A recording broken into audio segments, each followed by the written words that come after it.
I want to speak today about the grace of God. ಇವತ್ತು ನಾನು ದೇವರ ಕೃಪೆಯ ಕುರಿತಾಗಿ ಮಾತನಾಡಲಿಕ್ಕಿದ್ದೇನೆ. Beginning with John 1 verse 17, which says, ಪ್ರಾರಂಭವಾಗಿ ಯೋಹಾನನು ಬರೆದ ಸುವಾರ್ತೆ 1ನೇ ಅಧ್ಯಾಯ 17ನೇ ವಚನ ಇಲ್ಲಿ ಹೇಳುತ್ತೆ, The law was given through Moses, but grace and truth were realized through Jesus Christ. ನ್ಯಾಯ ಪ್ರಮಾಣವು ಅಂದರೆ ಧರ್ಮಶಾಸ್ತ್ರವು ಮೋಶೆಯ ಮುಖಾಂತರವಾಗಿ ಕೊಡಲ್ಪಟ್ಟಿತು, ಆದರೆ ಕೃಪೆಯೂ ಸತ್ಯವೂ ಯೇಸು ಕ್ರಿಸ್ತನ ಮುಖಾಂತರವಾಗಿ ಬಂದವು ಎಂಬುದಾಗಿ ಇಲ್ಲಿ ಹೇಳಲ್ಪಟ್ಟಿದೆ. And grace leads to truth. ಕೃಪೆಯು ಸತ್ಯಕ್ಕೆ ನಡೆಸುತ್ತದೆ. When we speak about truth in the New Testament, ನಾವು ಹೊಸ ಒಡಂಬಡಿಕೆಯಲ್ಲಿ ಸತ್ಯದ ಕುರಿತಾಗಿ ಮಾತನಾಡುವಾಗ it's not speaking about truth as opposed to lie as we understand it. ನಾವು ಅರ್ಥ ಮಾಡಿಕೊಂಡಿರೋ ಪ್ರಕಾರವಾಗಿ ಸತ್ಯವು ಸುಳ್ಳಿನ ವಿರುದ್ಧವಾಗಿದೆ ಎಂಬುದರ ಕುರಿತಾಗಿ ಇಲ್ಲಿ ಮಾತನಾಡುತ್ತಿಲ್ಲ. Or truth of scripture alone. It includes that. ಅಥವಾ ಸತ್ಯವೇದದ ವಚನಗಳ ಸತ್ಯದ ಕುರಿತಾಗಿ ಮಾತ್ರವೂ ಅಲ್ಲ, ಅದು ಇಲ್ಲಿ ಸೇರಿಸಲ್ಪಟ್ಟಿದೆ. But it means reality. ಆದರೆ ಇದು ಒಂದು ನಿಜತ್ವ ಅಥವಾ ವಾಸ್ತವಾಂಶ ಅಂತ ಹೇಳಬಹುದು. The opposite of truth is lie. ಸತ್ಯದ ವಿರುದ್ಧವಾದದ್ದು ಸುಳ್ಳಾಗಿದೆ. So it's speaking about living a lie and living the truth. ಇಲ್ಲಿ ಯಾವುದರ ಬಗ್ಗೆ ಮಾತನಾಡಲ್ಪಟ್ಟಿದೆ ಅಂದ್ರೆ ಸುಳ್ಳನ್ನ ಜೀವಿಸುವಂತದ್ದು ಅಥವಾ ಸತ್ಯವನ್ನ ಜೀವಿಸುವಂತದ್ದರ ಕುರಿತಾಗಿ ಮಾತನಾಡಲ್ಪಟ್ಟಿದೆ. You know what it means to live a lie? ಸುಳ್ಳಿನಲ್ಲಿ ಜೀವಿಸುವಂತದ್ದು ಅಂದ್ರೆ ಅರ್ಥ ಏನ್ ಗೊತ್ತಾ? To live a lie means to appear to be one thing on the outside but something completely different inside. ಸುಳ್ಳು ಜೀವಿಸುವಂತದ್ದು ಅರ್ಥ ಏನಪ್ಪಾ ಅಂದ್ರೆ ಹೊರಗಡೆ ಕಾಣಿಸಿಕೊಳ್ಳುವಂತದ್ದು ಒಂದು ರೀತಿ, ಆದ್ರೆ ಒಳಗಡೆ ಸಂಪೂರ್ಣವಾಗಿ ವ್ಯತ್ಯಾಸದಿಂದ ಕೂಡಿರುವಂತದ್ದಾಗಿದೆ. You know, in the book of Proverbs it speaks about people who smile at you and ಜ್ಞಾನೋಕ್ತಿಗಳಲ್ಲಿ ಮಾತನಾಡಲ್ಪಟ್ಟಿದೆ, ಜನರು ನಿಮ್ಮೊಟ್ಟಿಗೆ ನಗುವನ್ನ ಬೀರುತ್ತಾರೆ, want to shake your hands but they got daggers in their heart against you. ನಿಮಗೆ ಹಸ್ತಲಾಘವ ಮಾಡಬಹುದು ಅವರು, ಆದ್ರೆ ಅವರ ಹೃದಯದಲ್ಲಿ ನಿಮ್ಮ ವಿರುದ್ಧವಾಗಿ ಹಗೆತನ ಹೊಂದಿರ್ತಾರೆ. There are lots of people in the world like that. ಅನೇಕ ಜನರು ಲೋಕದಲ್ಲಿ ಆ ರೀತಿಯಾಗಿ ಇದ್ದಾರೆ. ಹೆಚ್ಚಿನ ಅಂಶ That's living a lie. ಅದು ಸುಳ್ಳನ್ನ ಜೀವಿಸುವಂತದ್ದು ಅಥವಾ ಸುಳ್ಳಿನಲ್ಲಿ ಜೀವಿಸುವಂತದ್ದು ಅಂತ ಅರ್ಥ. So the truth it speaks of here is living the truth.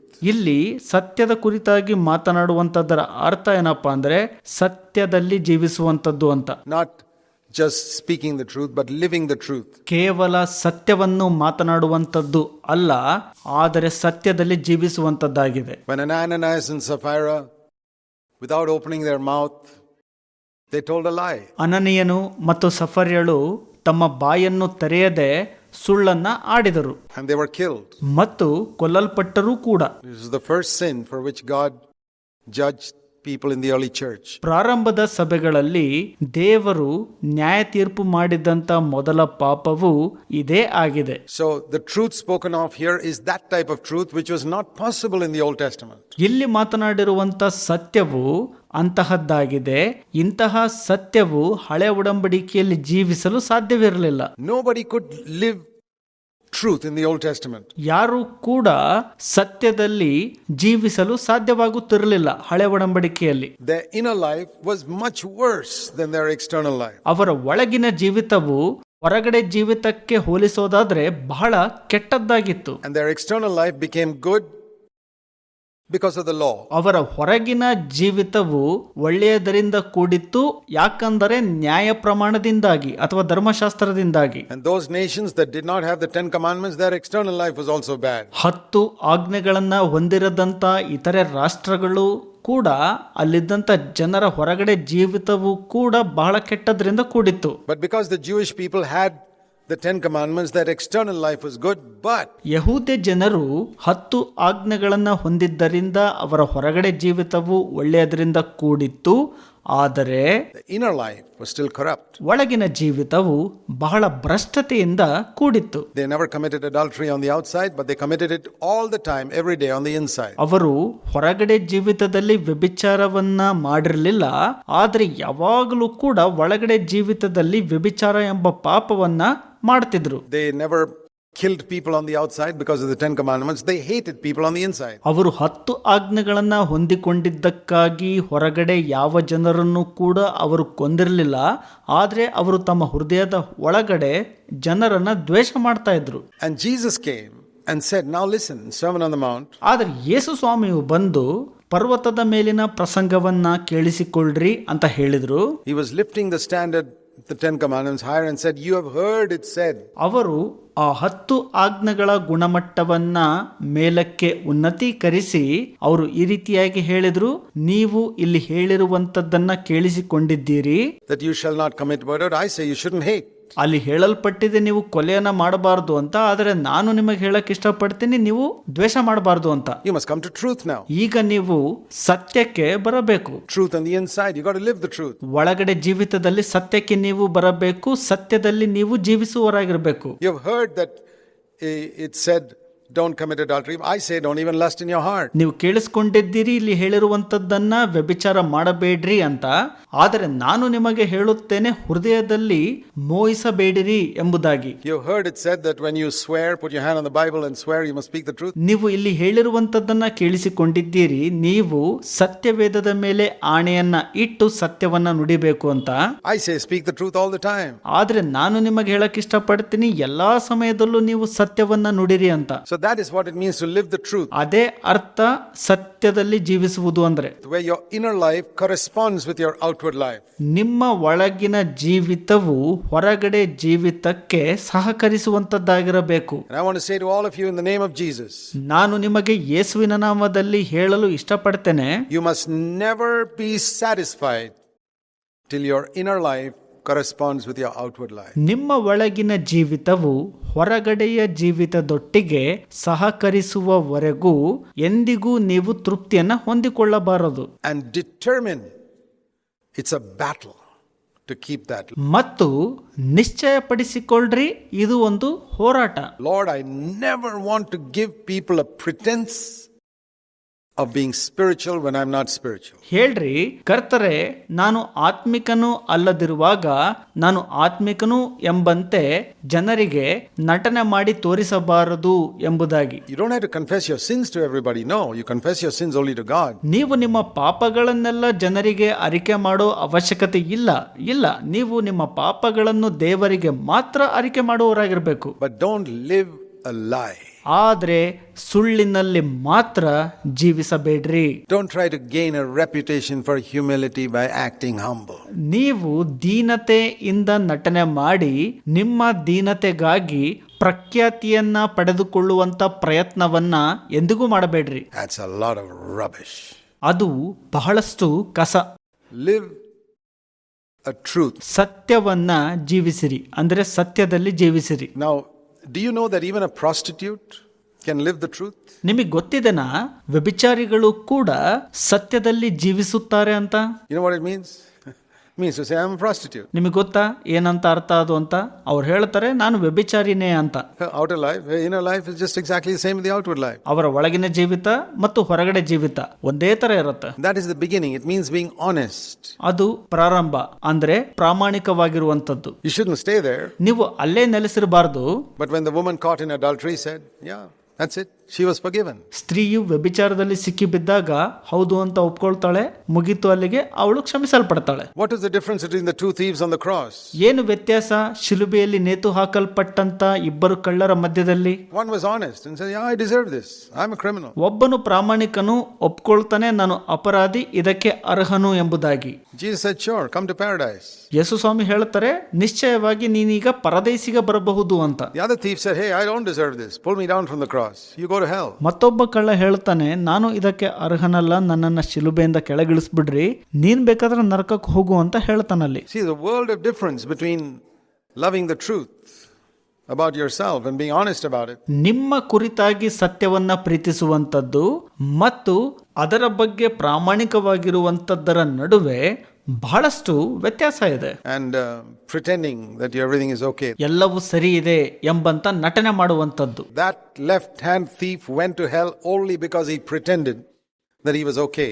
ಎಡಗಡೆ ಇರುವಂತ ಕಳ್ಳನು ನರಕಕ್ಕೆ ಒಯ್ಯಲ್ಪಟ್ಟನು, ಯಾಕಂದ್ರೆ ಆತನು ನನ್ನ ಬಳಿ ಎಲ್ಲವೂ ಸರಿ ಇದೆ ಎಂಬಂತ ನಟನೆ ಮಾಡಿದ್ದಕ್ಕಾಗಿ. And if you pretend that you're okay, you're going to be in a very serious condition.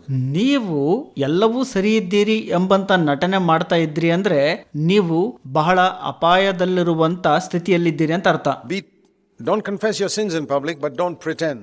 ಬಹಿರಂಗವಾಗಿ ನಿಮ್ಮ ಪಾಪವನ್ನ ಅರಿಕೆ ಮಾಡ್ರಿ ಅಂತ ಹೇಳ್ತಾ ಇಲ್ಲ, ಆದ್ರೆ ನಟನೆ ಮಾಡಬೇಡ್ರಿ ಅಂತ ಹೇಳ್ತಾ ಇದ್ದೀನಿ ನಾನು. Truth came through Jesus Christ. ಸತ್ಯವು ಯೇಸು ಸ್ವಾಮಿಯ ಮುಖಾಂತರವಾಗಿ ಬಂದದ್ದಾಗಿದೆ. It was not possible under the old covenant. ಅದು ಹಳೆ ಒಡಂಬಡಿಕೆಯ ಅಡಿಯಲ್ಲಿ ಸಾಧ್ಯವಿರಲಿಲ್ಲ. But since most Christians live under the old covenant, ಆದ್ರೆ ಅನೇಕ ಕ್ರೈಸ್ತರು ಹಳೆಯ ಒಡಂಬಡಿಕೆಯ ಅಡಿಯಲ್ಲಿಯೇ ಜೀವಿಸುತ್ತಾರೆ. they don't have truth in their lives. ಅವರು ತಮ್ಮ ಜೀವಿತದಲ್ಲಿ ಸತ್ಯವನ್ನ ಹೊಂದಿಕೊಂಡಿಲ್ಲ. In other words, their outer life is far better than their inner life. ಮತ್ತೊಂದು ಅರ್ಥದಲ್ಲಿ ಹೇಳಬೇಕಪ್ಪ ಅಂದ್ರೆ ಅವರ ಒಳಗಿನ ಜೀವಿತಕ್ಕಿಂತ ಹೊರಗಡೆ ಜೀವಿತವು ಬಹಳ ಉತ್ತಮ ರೀತಿಯಲ್ಲಿ ಕೂಡಿರುತ್ತದೆ. And everyone sitting here, if your outer life is far better than your inner life, ಇಲ್ಲಿ ಕೂತಿರುವಂತ ನಿಮ್ಮಲ್ಲಿ ಪ್ರತಿಯೊಬ್ಬರು ಕೂಡ ನಿಮ್ಮ ಹೊರಗಡೆಯ ಜೀವಿತವು ಒಳಗಡೆಯ ಜೀವಿತಕ್ಕಿಂತ ಸ್ವಲ್ಪ ಜಾಸ್ತಿ ಉತ್ತಮವಾಗಿತ್ತಪ್ಪ ಅಂದ್ರೆ you have not yet come into the truth that the New Testament speaks about. ಹೊಸ ಒಡಂಬಡಿಕೆಯು ಮಾತನಾಡುತ್ತಿರುವಂತ ಸತ್ಯಕ್ಕೆ ನೀವಿನ್ನೂ ಬಂದು ತಲುಪಿಲ್ಲ ಎಂಬುದಾಗಿ ಅರ್ಥ. But you can come there. ಆದರೆ ನೀವು ಅಲ್ಲಿ ಬರಬಹುದು. You can come there by honesty. ನೀವು ಪ್ರಾಮಾಣಿಕತೆಯಿಂದ ಕೂಡಿದವರಾಗಿ ಅದರ ಬಳಿ ಬರಬಹುದು. Honesty requires humility. ಪ್ರಾಮಾಣಿಕತೆಗೆ ದೀನತೆಯು ಅಗತ್ಯವಾಗಿದೆ. And the higher up you go spiritually in the eyes of others,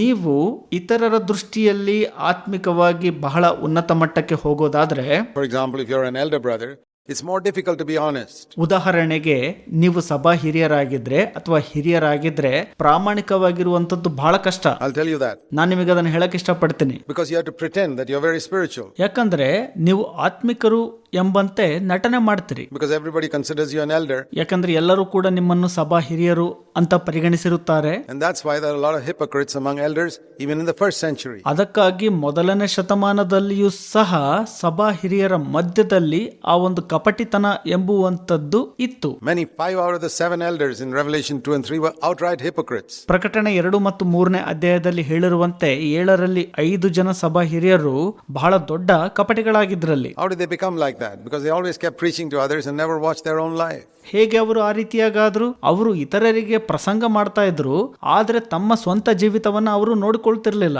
So I think the person who just newly come to the church is ನನ್ನ ಯೋಚನೆ ಪ್ರಕಾರ ಒಬ್ಬ ವ್ಯಕ್ತಿ ಹೊಸದಾಗಿ ಸಭೆಗೆ ಬಂದಾಗ very easy for him to love the truth because he's got no reputation to maintain. ಆತನಿಗೆ ಸತ್ಯವನ್ನ ಪ್ರೀತಿಸುವಂತದ್ದು ಬಹಳ ಸುಲಭ. ಯಾಕಂದ್ರೆ ಆತನಿಗೆ ಪ್ರಖ್ಯಾತಿಯನ್ನ ನಿರ್ವಹಿಸುವಂತ ಅವಶ್ಯಕತೆ ಆ ಸಂದರ್ಭದಲ್ಲಿ ಆತನಿಗಿರೋದಿಲ್ಲ. He was just converted yesterday and he says I was a sinner. ಆತನು ನಿನ್ನೆ ತಾನೇ ಪರಿವರ್ತನೆ ಹೊಂದಿಕೊಂಡಿರ್ತಾನೆ ಮತ್ತು ಅರಿಕೆ ಮಾಡಿರ್ತಾನೆ ತಾನು ಪಾಪಿ ಅಂತ. I've just come to the church. He has no reputation to maintain. It's very easy for him to live the truth. ಆತ ಹೇಳ್ತಾನೆ ನಾನು ಸಭೆಗೆ ಬರ್ತಾ ಇದ್ದೀನಿ ಅಷ್ಟೇ ಅಂತ. ಆತನು ಪ್ರಖ್ಯಾತಿಯನ್ನ ಗಳಿಸುವಂತ ಯಾವುದೇ ಅವಶ್ಯಕತೆ ಅಲ್ಲಿ ಆತನಿಗೆ ಬೀಳೋದಿಲ್ಲ. ಆತನಿಗೆ ಬಹಳ ಸುಲಭ ಸತ್ಯದಲ್ಲಿ ಜೀವಿಸುವಂತದ್ದು ಆ ಸಂದರ್ಭದಲ್ಲಿ. But the more you live in the church, the more chances of your becoming a hypocrite. ನೀವು ಸಭೆಯಲ್ಲಿ ಹೆಚ್ಚು ಕಾಲ ಜೀವಿಸಿದಷ್ಟು ನೀವು ಕಪಟಿಗಳಾಗುವಂತ ಹೆಚ್ಚು ಅಪಾಯದಲ್ಲಿ ಇರುವಂತ ಸಾಧ್ಯತೆ ಇರುತ್ತೆ. Till you become an elder, you can be the biggest hypocrite of all. ನೀವು ಸಭಾ ಹಿರಿಯರು ಆಗುವವರೆಗೆ ಎಲ್ಲರಿಗಿಂತ ಜಾಸ್ತಿ ಮತ್ತು ಹೆಚ್ಚು ಕಪಟಿಗಳಾಗುವಂತ ಒಂದು ಸಾಧ್ಯತೆ ಇರುತ್ತದೆ. Unless you battle against lying in your spirit all the time. ನೀವು ನಿಮ್ಮ ಆತ್ಮದಲ್ಲಿ ಸುಳ್ಳಿನ ವಿರುದ್ಧವಾಗಿ ಹೋರಾಟ ಮಾಡದ ಹೊರತು ಈ ಒಂದು ಅಪಾಯದಲ್ಲಿ ಇರುವಂತ ಸಾಧ್ಯತೆ ಹೆಚ್ಚಿರುತ್ತದೆ. Grace is very closely connected to this truth in the sense that ಒಂದು ಅರಿವಿನ ಪ್ರಕಾರ ಹೇಳೋದಾದ್ರೆ ಕೃಪೆಯು ಸತ್ಯದೊಟ್ಟಿಗೆ ಹೆಚ್ಚು ನಿಕಟ ಸಂಪರ್ಕವನ್ನ ಅಥವಾ ಸಂಬಂಧವನ್ನ ಹೊಂದಿರುತ್ತದೆ. You cannot live this life without grace. ನೀವು ಈ ಒಂದು ಜೀವಿತವನ್ನ ಕೃಪೆ ಇಲ್ಲದೆ ಜೀವಿಸಲು ಸಾಧ್ಯವಿಲ್ಲ. Your inner life cannot correspond with your outward life unless you have grace from God. ನೀವು ದೇವರಿಂದ ಕೃಪೆಯನ್ನ ಹೊಂದದ ಹೊರತು ನಿಮ್ಮ ಒಳ ಜೀವಿತವನ್ನ ಹೊರ ಜೀವಿತದೊಟ್ಟಿಗೆ ಸಹಕರಿಸಲು ಆಗುವುದಿಲ್ಲ. Without grace from God, you will not be able to live with truth. ದೇವರಿಂದ ನೀವು ಕೃಪೆಯನ್ನ ಹೊಂದದ ಹೊರತು ನೀವು ಸತ್ಯದೊಟ್ಟಿಗೆ ಜೀವಿಸಲು ಆಗುವುದಿಲ್ಲ. That's why it says grace and truth came through Jesus Christ. Nobody could have it in the Old Testament. ಅದಕ್ಕಾಗಿ ಇಲ್ಲಿ ಹೇಳಿರುವಂತದ್ದು ಕೃಪೆಯು ಸತ್ಯವು ಯೇಸು ಕ್ರಿಸ್ತನ ಮುಖಾಂತರವಾಗಿ ಬಂದವು ಅಂತ. ಹಳೆ ಒಡಂಬಡಿಕೆಯಲ್ಲಿ ಇದನ್ನ ಯಾರು ಕೂಡ ಹೊಂದಿಕೊಳ್ಳಲು ಆಗ್ತಿರ್ಲಿಲ್ಲ. Every single person in the Old Testament, ಹಳೆಯ ಒಡಂಬಡಿಕೆಯಲ್ಲಿರುವಂತ ಪ್ರತಿಯೊಬ್ಬ ವ್ಯಕ್ತಿಯೂ ಕೂಡ, including John the Baptist, the greatest of all, ಬಹಳ ದೊಡ್ಡವನಾದ ಸ್ನಾನಿಕನಾದ ಯೋಹಾನನು ಕೂಡ, their inner life was not as good as their external life. ಅವರ ಹೊರಗಡೆ ಜೀವಿತವು ಉತ್ತಮವಾಗಿರುವಂತೆ ಅವರ ಒಳಗಿನ ಜೀವಿತವು ಅಷ್ಟು ಉತ್ತಮವಾಗಿ ಕೂಡಿರಲಿಲ್ಲ. But now, in the new covenant, we have the wonderful possibility. ಆದರೆ ಈಗ ನಾವು ಹೊಸ ಒಡಂಬಡಿಕೆಯಲ್ಲಿ ಬಹಳ ಅದ್ಭುತವಾದಂತ ಸಾಧ್ಯತೆಯನ್ನ ಗಿಟ್ಟಿಸಿಕೊಳ್ಳಬಹುದಾಗಿದೆ. That our inner life and outer life can grow simultaneously. ನಮ್ಮ ಒಳ ಜೀವಿತ ಮತ್ತು ಹೊರ ಜೀವಿತವು ಒಟ್ಟಾಗಿ ಹೋಗಬಹುದಾಗಿದೆ. As we grow here, we grow here. Equal. ನಾವು ಇಲ್ಲಿ ಬೆಳೆಯೋದಾದ್ರೆ ಇಲ್ಲಿಯೂ ಕೂಡ ಬೆಳೆಯುತ್ತೇವೆ ಸಮನಾಗಿ. That is the easiest way to grow spiritually. ಆತ್ಮಿಕವಾಗಿ ಬೆಳೆಯಲು ಇದು ಒಂದು ಬಹಳ ಸುಲಭವಾದಂತ ಮಾರ್ಗ. It's the only way. ಇದೊಂದೇ ಒಂದು ಮಾರ್ಗ. Anything less than that is a hypocrite. ಇದಕ್ಕಿಂತ ಕಡಿಮೆಯಾದ ಯಾವುದೂ ಕೂಡ ಅದು ಒಂದು ಕಪಟಿತನವಾಗಿದೆ. Your outer life is here, inner life is here, you're a hypocrite. ನಿಮ್ಮ ಹೊರ ಜೀವಿತವು ಇಲ್ಲಿದ್ದು ಒಳ ಜೀವಿತವು ಇಲ್ಲಿದ್ರೆ ನೀವು ಕಪಟಿಗಳು. You got to bring that up to here. ನೀವು ಅದನ್ನ ಇಲ್ಲಿಗೆ ತರಬೇಕಾಗುತ್ತದೆ. And let it grow together. ಅದು ಒಟ್ಟಾಗಿ ಬೆಳೆಯುವಂತದ್ದಾಗಿರಬೇಕು. Don't ever try to give another person an impression about something about yourself which is not true. ನಿಮ್ಮ ಜೀವಿತದಲ್ಲಿ ಸತ್ಯವಾಗಿ ಇರದಂತ ಯಾವುದನ್ನು ಕೂಡ ಇತರರಿಗೆ ನಾನು ಆ ರೀತಿಯಾಗಿ ಸತ್ಯವಾಗಿದ್ದೀನಿ ಎಂಬುದಾಗಿ ತೋರಿಸಿಕೊಳ್ಳುವಂತ ಮೆಚ್ಚಿಸುವಂತ ಪ್ರಯತ್ನ ಮಾಡಬೇಡ್ರಿ. I sometimes go to homes and I ask the little children who are there. ನಾನು ಕೆಲವು ಕುಟುಂಬಗಳಿಗೆ ಹೋಗ್ತೀನಿ, ಅಲ್ಲಿರುವಂತ ಚಿಕ್ಕ ಚಿಕ್ಕ ಮಕ್ಕಳಿಗೆ ನಾನು ಕೇಳ್ತೀನಿ, ನಾನು ಈ ರೀತಿ, Do you fight with each other? ನೀವು ಒಬ್ರಿಗೊಬ್ರು ಜಗಳ ಆಡ್ತೀರಾ ಅಂತ ಕೇಳ್ತೀನಿ ನಾನು. And what do you think they say? ಅವರು ಏನಂತ ಹೇಳುತ್ತಾರೆ ಅಂತ ನೀವು ಯೋಚಿಸುತ್ತೀರಿ? Yes. ಅವರು ಹೌದು ಅಂತ ಹೇಳ್ತಾರೆ. I know that. I don't need to ask them to find out if they fight with each other. I just want to know if they're honest. ನನಗೆ ಅದರ ಬಗ್ಗೆ ಗೊತ್ತಿರತ್ತೆ.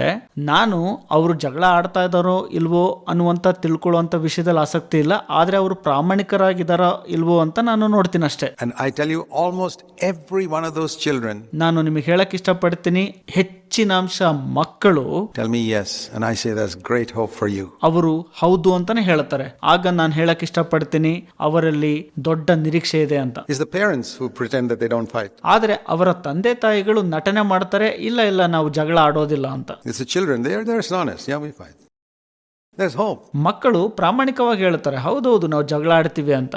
ಆಗ ಅಲ್ಲಿ ನಿರೀಕ್ಷೆ ಇದೆ ಅಂತ ಅರ್ಥ. The ones who pretend are the ones who have the biggest problems. ಯಾರು ನಟನೆ ಮಾಡ್ತಾರಲ್ಲ ಅವರೇ ದೊಡ್ಡ ಸಮಸ್ಯೆ ಆಗಿರ್ತಾರೆ. Remember this in your Christian life. ನಿಮ್ಮ ಕ್ರೈಸ್ತ ಜೀವಿತದಲ್ಲಿ ಅದನ್ನ ನೆನಪಿಡ್ರಿ. There's nothing wrong in admitting failure. ನಿಮ್ಮ ಸೋಲುಗಳನ್ನ ಒಪ್ಪಿಕೊಳ್ಳುವಂತದ್ದರಲ್ಲಿ ಯಾವುದೇ ತಪ್ಪಿಲ್ಲ. But when you pretend, you're in great danger because Jesus Christ came to bring truth. ಆದರೆ ನೀವು ನಟನೆ ಮಾಡುವಾಗ ದೊಡ್ಡ ಅಪಾಯದಲ್ಲಿ ನೀವು ಇರುತ್ತೀರಿ. ಯಾಕಂದರೆ ಯೇಸು ಸ್ವಾಮಿಯು ಬಂದಿದ್ದು ಸತ್ಯವನ್ನ ತರಲು. And truth means the complete absence of pretense. ಸತ್ಯ ಅಂತ ಅಂದರೆ ಅಲ್ಲಿ ನಟನೆ ಅನ್ನುವಂಥದ್ದೇ ಕಂಡು ಬರುವುದಿಲ್ಲ. Now, don't misunderstand me. I'm not saying you got to go and confess your sins publicly. ನಾನು ಹೇಳುವಂಥದ್ದನ್ನ ತಪ್ಪಾಗಿ ಅರ್ಥ ಮಾಡ್ಕೋಬೇಡ್ರಿ. ನಿಮ್ಮ ಪಾಪಗಳನ್ನ ಬಹಿರಂಗವಾಗಿ ಹೋಗಿ ಅರಿಕೆ ಮಾಡ್ರಿ ಅಂತ ನಾನು ಹೇಳುತ್ತಿಲ್ಲ. All I'm saying is don't pretend. ನಾನ್ ನಿಮಗೆ ಹೇಳೋಕೆ ಇಷ್ಟಪಡ್ತಿರೋದೇನಪ್ಪ ಅಂದ್ರೆ ನಟನೆ ಮಾಡಬೇಡ್ರಿ ಅಷ್ಟೇ ಅಂತ. And I hope you understand the difference. ನಾನು ನಿರೀಕ್ಷಿಸ್ತೀನಿ ಈ ಒಂದು ವ್ಯತ್ಯಾಸವನ್ನ ನೀವು ಅರ್ಥ ಮಾಡಿಕೊಳ್ತೀರಿ ಅಂತ. And now grace is necessary to live this life of truth. ಈ ಒಂದು ಸತ್ಯದ ಜೀವಿತವನ್ನ ಜೀವಿಸಲು ಕೃಪೆಯ ಅಗತ್ಯತೆ ಬಹಳಷ್ಟಿದೆ. If I want to live, I know this is the crisis I had in my life. I had two crises in my life. ಈ ಒಂದು ಬಿಕ್ಕಟ್ಟನ್ನ ನನ್ನ ಜೀವಿತದಲ್ಲಿ ನಾನು ಹೊಂದಿಕೊಂಡಿದ್ದೆ. ಎರಡು ಬಿಕ್ಕಟ್ಟುಗಳು. One was when I wanted power and I sought the baptism in the Holy Spirit. ಒಂದು ನನಗೆ ಬಲ ಬೇಕಾಗಿತ್ತು, ಅದಕ್ಕಾಗಿ ನಾನು ಪವಿತ್ರಾತ್ಮನ ಆ ಒಂದು ಸ್ನಾನಕ್ಕಾಗಿ ಅಥವಾ ಅಭಿಷೇಕಕ್ಕಾಗಿ ಹುಡುಕಿದೆ. And the other is when I wanted reality. ಮತ್ತೊಂದು ನನಗೆ ಬೇಕಾಗಿದ್ದು ಯಾವುದಪ್ಪ ಅಂದ್ರೆ ನಿಜತ್ವ ಅಥವಾ ವಾಸ್ತವಾಂಶ. Where I said, God, I want my inner life to be exactly the same as my outer life. ನಾನು ಹೇಳಿದೆ ದೇವರಿಗೆ, ದೇವರೇ ನನ್ನ ಹೊರಗಿನ ಜೀವಿತ ಹೇಗಿದೆಯಲ್ಲ ನನ್ನ ಒಳಗಿನ ಜೀವಿತವೂ ಕೂಡ ಅದೇ ರೀತಿಯಾಗಿ ಸಮನಾಗಿ ಇರಬೇಕು ಎಂಬುದಾಗಿ. I don't want to pretend. ನಾನು ನಟನೆ ಮಾಡಬಾರದು. I don't want to smile pretending I'm happy when I'm not happy inside. ನಾನು ಒಳಗಡೆ ಸಂತೋಷವಾಗಿ ಇಲ್ಲದಿರುವಾಗ ಹೊರಗಡೆ ಸಂತೋಷವಾಗಿ ಇದ್ದೀನಿ ಎಂದು ನಗೆ ಬೀರಿ ತೋರಿಸುವಂತ ಇಷ್ಟ ನನಗಿರಲಿಲ್ಲ. Of course, I don't want to make other people miserable. That's fine. ನಿಶ್ಚಯವಾಗಿ ನಾನು ಇತರರ ಜೀವಿತವನ್ನ ದುಃಖಪಡಿಸಬಾರದು ಅಥವಾ ಬೇಸರ ಪಡಿಸಬಾರದು, ಅದು ಒಳ್ಳೆಯದು. But I don't want to pretend to have a joy which I don't have. ಆದ್ರೆ ನಾನು ನಟನೆ ಮಾಡಬಾರದು ಸಂತೋಷವಾಗಿದ್ದೀನಿ ಅಂತ ನಾನು ಸಂತೋಷವಾಗಿ ಇಲ್ಲದಿರುವಾಗ. I want a joy which is inward all the time. ನಾನು ಯಾವಾಗಲೂ ಕೂಡ ಒಳ ಜೀವಿತದಲ್ಲಿ ಸಂತೋಷವನ್ನು ಹೊಂದಿರಬೇಕು ಅಂತ ಬಯಸಿದೆ. Even if my outward expression can be heavy sometimes. The joy inwardly should never go. ನನ್ನ ಹೊರಗಿನ ಒಂದು ತೋರಿಕೆಯು ಕೆಲವೊಮ್ಮೆ ಭಾರದಿಂದ ಕೂಡಿರಬಹುದು, ಆದರೆ ನನ್ನ ಒಳಗಿನ ಸಂತೋಷವು ಎಂದಿಗೂ ಕೂಡ ಹೊರ ಹೋಗಬಾರದು. So it's better that people think less of us because of what they see on the outside, and our inner life is better. ನಮ್ಮ ಒಳಗಡೆ ಜೀವಿತವು ಉತ್ತಮವಾಗಿ ಇರುವಾಗ ನಮ್ಮ ಹೊರ ಜೀವಿತವನ್ನ ನೋಡ್ಬಿಟ್ಟು ಜನರು ನಮ್ಮ ಕುರಿತಾಗಿ ಕಡಿಮೆ ಎಣಿಸೋದು ಉತ್ತಮನೇ ಸರಿ. Than the other way around, where people think so highly of us and our inner life is pretty corrupt. ಆದ್ರೆ ಮತ್ತೊಂದು ಕಡೆ ಹೇಳ್ಬೇಕಪ್ಪ ಅಂದ್ರೆ ನಮ್ಮ ಒಳ ಜೀವಿತವು ಭ್ರಷ್ಟತೆಯಿಂದ ಕೂಡಿರುವಾಗ ಜನರು ನಮ್ಮ ಹೊರಗಡೆ ಜೀವಿತವನ್ನ ನೋಡ್ಬಿಟ್ಟು ಉನ್ನತವಾಗಿ ಅದನ್ನ ದೃಷ್ಟಿಸಬಹುದು. The human tendency is to get people to think highly of us and our inner life is much worse. ನಮ್ಮ ಒಳಗಿನ ಜೀವಿತವು ಬಹಳ ಕೆಟ್ಟದಾಗಿ ಇರುವಾಗ ಮಾನವನ ಒಂದು ಗುಣ ಸ್ವಭಾವ ಯಾವ ತರ ಇರುತ್ತಪ್ಪ ಅಂದ್ರೆ ಹೊರಗಡೆ ಜನರು ನಮ್ಮ ಕುರಿತಾಗಿ ಉನ್ನತವಾಗಿ ಯೋಚಿಸಬೇಕು ಎಂಬುದಾಗಿರುತ್ತದೆ. That's the way to hypocrisy. Hate that. ಅದು ಕಪಟಿತನಕ್ಕೆ ಮಾರ್ಗವಾಗಿದೆ. ಅದನ್ನ ನಾವು ದ್ವೇಷಿಸುವವರಾಗಿರಬೇಕು. Say, Lord, it's much better that they think less of me. ಹೇಳ್ರಿ ಕರ್ತರೆ, ಜನರು ನಮ್ಮ ಬಗ್ಗೆ ಕಡಿಮೆ ಎಣಿಸೋದು ಬಹಳ ಒಳ್ಳೆಯದೇ ಸರಿ. And my inner life is much better. ಆಗ ನನ್ನ ಒಳ ಜೀವಿತವು ಉತ್ತಮವಾಗಿರುತ್ತದೆ. That's why Jesus said, when you fast, ಅದಕ್ಕಾಗಿ ಯೇಸು ಸ್ವಾಮಿಯು ಹೇಳಿದ್ದು, ನೀವು ಉಪವಾಸ ಮಾಡುವಾಗ don't let anybody know that you fasted. ನೀವು ಉಪವಾಸ ಮಾಡ್ತಾ ಇದ್ದೀರಿ ಅಂತ ಯಾರಿಗೂ ತಿಳಿಯಲಾರದಂತೆ ನೋಡಿಕೊಳ್ಳ್ರಿ ಅಂತ. Let them think that you never fast. ಅವರು ಯೋಚಿಸ್ಲಿ ನೀವು ಎಂದಿಗೂ ಉಪವಾಸನೆ ಮಾಡೋದಿಲ್ಲ ಅಂತ. But fast. God will see. ಆದ್ರೆ ಉಪವಾಸ ಮಾಡ್ರಿ, ದೇವರು ಅದನ್ನ ನೋಡುವವರಾಗಿರ್ತಾರೆ. When you pray, let people think that you never pray. ನೀವು ಪ್ರಾರ್ಥನೆ ಮಾಡುವಾಗ ಜನರು ಯೋಚಿಸಿಕೊಳ್ಳಲಿ ನೀವು ಪ್ರಾರ್ಥನೆನೇ ಮಾಡೋದಿಲ್ಲ ಅಂತ. But you pray and God will see and He'll reward you. ಆದ್ರೆ ನೀವು ಪ್ರಾರ್ಥನೆ ಮಾಡುವವರಾಗಿರ್ರಿ, ದೇವರು ನಿಮ್ಮನ್ನು ನೋಡುತ್ತಾರೆ ಮತ್ತು ನಿಮಗೆ ಪ್ರತಿಫಲ ಕೊಡುತ್ತಾರೆ. When you give money for God's work or do something for the Lord, ನೀವು ದೇವರ ಕಾರ್ಯಕ್ಕಾಗಿ ಹಣ ಕೊಡುವಾಗ ಮತ್ತು ದೇವರಿಗಾಗಿ ಏನಾದ್ರೂ ಒಂದನ್ನ ಮಾಡುವಾಗ, or make some sacrifice, don't let anybody know. ಏನಾದ್ರೂ ಒಂದು ತ್ಯಾಗ ಮಾಡುವಾಗ ಅದು ಯಾರಿಗೂ ತಿಳಿಯಲಾರದಂತೆ ನೋಡಿಕೊಳ್ಳ್ರಿ. Let them think that you don't sacrifice at all. ಅವರು ಯೋಚಿಸಿಕೊಳ್ಳಲಿ ನೀವು ಏನು ತ್ಯಾಗನೆ ಮಾಡೋದಿಲ್ಲ ಅಂತ. God who sees in secret will reward you. ರಹಸ್ಯವಾಗಿ ನೋಡುವಂತ ದೇವರು ನಿಮಗೆ ಪ್ರತಿಫಲವನ್ನ ಕೊಡುವನು. This is the New Testament standard. ಇದು ಒಂದು ಹೊಸ ಒಡಂಬಡಿಕೆಯ ಗುಣಮಟ್ಟವಾಗಿದೆ. And this is not possible without grace. ಕೃಪೆಯಿಲ್ಲದೆ ಇದು ಅಸಾಧ್ಯ.